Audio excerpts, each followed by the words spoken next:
Día 165. Lección 19. Carta a los Gálatas. Tercero, ¿por qué leer este libro y cómo entenderlo? La salvación en Cristo es solo por la gracia y solo por medio de la fe. Este es el Evangelio que se proclama en miles de iglesias alrededor del mundo, tal como lo fue en las iglesias de Galacia, cuando fueron establecidas. Sin embargo, la situación en Galacia comenzó a cambiar. Ciertos maestros insistían en que los creyentes en Cristo observaran los rituales de la ley del Antiguo Testamento para ser salvos. Sobre este particular, los gentiles tendrían que aceptar la circuncisión, que es la señal del pacto de Dios con Abraham. Pablo estaba muy disgustado por tal enseñanza, porque violaba la verdad del mensaje que él predicaba. Leer capítulo 2, versículo 5, capítulo 5, versículo 7. En aquellos momentos él no podía visitar las iglesias en persona, cosa que deseaba hacer. Sin demora, él escribió esta carta como una fuerte refutación de tal error, y añadiendo que todo intento de vivir el cristianismo por medio del legalismo es abandonar el Evangelio de la gracia y resultaría en esclavitud. Leer capítulo 1, versículos 6 y 7, capítulo 2, versículo 4. Esta epístola, llamada a veces la carta magna de la Iglesia. La gente que se preocupa por la nutrición suele leer las etiquetas antes de comprar alimentos envasados. ¿Por qué? Saben que hay aditivos e ingredientes que son peligrosos para la salud. De forma semejante, la carta a los Gálatas advierte de la toxicidad de mezclar el legalismo y las obras humanas con la sencillez del Evangelio. Esta carta ofrece un control de salud espiritual, una explicación clara de lo que significa ser salvo por la fe. El formato normal de una carta del primer siglo sigue un patrón un poco diferente a lo que estamos acostumbrados hoy en día. El flujo literario comenzaba al establecer el remitente y el destinatario, como el encabezado de un email. A esto usualmente le seguía un saludo breve y una oración de bendición o acción de gracias, antes de proceder al contenido principal de la correspondencia. Pero esta no era una carta normal. Después del saludo transcultural previsto, gracia, para los gentiles y paz para los judíos, términos comunes utilizados por hablantes del griego y hablantes del hebreo. Leer Gálatas capítulo 1, versículo 3. Pablo omite la oración de bendición. En lugar de eso, maldice a sus lectores 2 veces. Gálatas capítulo 1, versículos 6 al 10. Ahora sí tenía su atención. ¿Tiene la tuya?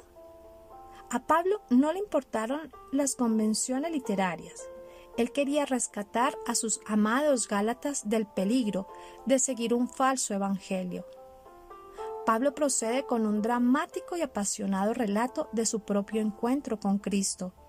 De manera vehemente, comparte los momentos importantes de su ministerio y establece sus credenciales como apóstol. Su propia experiencia de cómo Jesús cambió su vida, equipándolo para ser un defensor del verdadero evangelio de salvación, por la gracia a través de la fe. Luego recurre a varios personajes del Antiguo Testamento para ilustrar que el evangelio que él proclama está de acuerdo con los propósitos de Dios, desde los días de Abraham. Si esto es verdad, entonces no hay cabida para la esclavitud a los antiguos sistemas religiosos legalistas. Pablo prácticamente grita: Cristo en verdad nos ha liberado. Ahora asegúrense de permanecer libres y no se esclavicen de nuevo a la ley. Leer Gálatas capítulo 5, versículo 1.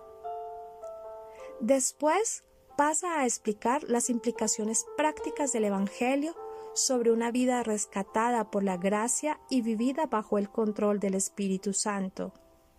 Las características de esta vida son amor, alegría, paz, paciencia, gentileza, bondad, fidelidad, humildad y control propio.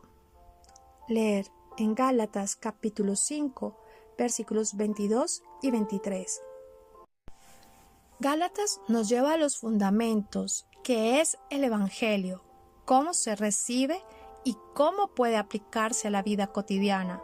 A veces, Pablo es agresivo, incluso recurriendo al sarcasmo, para atraer la atención de los gálatas y traerlos de vuelta al Evangelio de la libertad.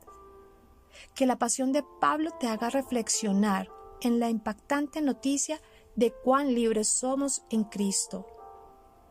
Como ya se notó, el tema central de Gálatas, como el de Romanos, es justificación por la fe. Pablo defiende esa doctrina, la cual se encuentra en el corazón del Evangelio, tanto en sus ramificaciones teológicas en los capítulos 3 y 4, como prácticas, capítulos 5 y 6, él también defiende su posición como apóstol, capítulos 1 y 2, debido a que, como en Corinto, falsos maestros habían tratado de ganarse una audiencia para su enseñanza hereje, al minar la credibilidad de Pablo. Podemos decir que los propósitos principales de Pablo al escribir esta epístola incluían: 1. Defenderse a sí mismo de las acusaciones de los falsos maestros que se oponían a él. 2. Enseñar que todas las personas, ya fueran judías o gentiles, son salvas por la expiación de Jesucristo al poner su fe en Jesucristo, en vez de confiar en las obras de la ley de Moisés. 3. Aclarar el papel de la ley de Moisés en el plan de Dios. 4. Distinguir entre el antiguo convenio que Dios hizo mediante Moisés y el nuevo convenio en Cristo. Y 5. Exhortar a los santos a vivir por el Espíritu. El libro de Gálatas se destaca como la carta más ferviente de Pablo, en la que emitió una fuerte reprimenda tanto a los miembros de la iglesia que se estaban desviando como a los falsos maestros que los llevaban por el mal camino. En Gálatas se encuentra la primera presentación escrita de Pablo de la doctrina de la justificación. No somos justificados por las obras de la ley de Moisés, sino por la fe en Jesucristo. La epístola compara los frutos de la carne con los frutos del Espíritu. Leer Gálatas capítulo 5, versículo 16 al 25. Hoy queremos invitarlos a leer y reflexionar Gálatas capítulo 6, versículos del 7 al 10.